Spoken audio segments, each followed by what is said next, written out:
The structure of personal taxation in the finance bill is considerably simplified one.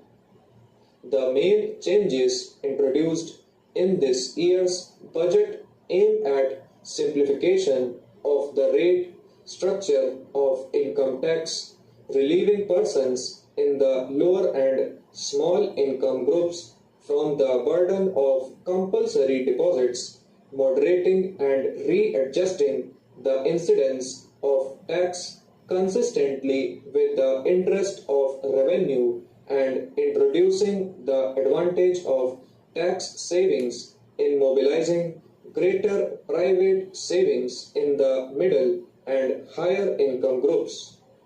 Overlapping surcharges on income tax and super tax have been abolished and replaced by a single surcharge for purposes of the Union.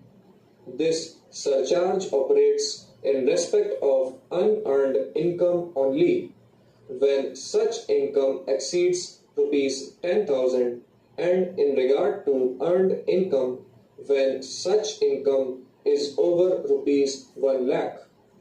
In carrying out these changes in the structure of personal taxation, a somewhat higher incidence of tax might have arisen at some income levels when compared with the incidence of net tax for 1963-64, exclusive of the element of compulsory deposit.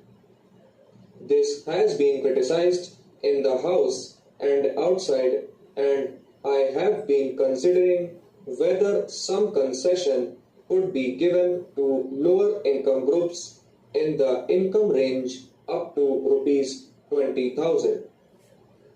The effect of these changes on married individuals with more than one child, which is the most important category of assessees, will be to lower the tax payable on earned as well as unearned income as compared to 1963-64 rates, excluding the compulsory deposit at all levels of income up to rupees 8,500.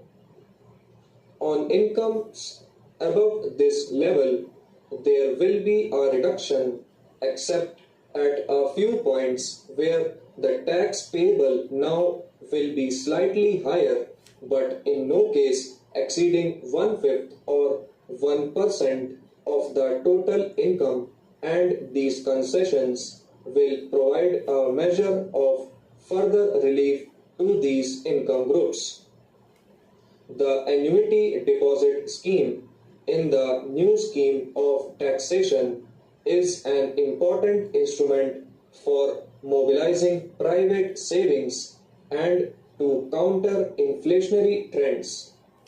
The provisions relating to this scheme have already been fully explained, and I need not go into them again. I would therefore confine myself to the changes that are proposed to be made.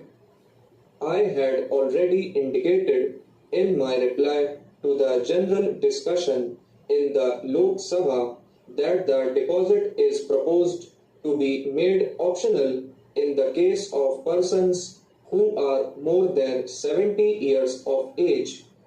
Such persons under the amendment may exercise the option not to make the deposit in the first year of assessment.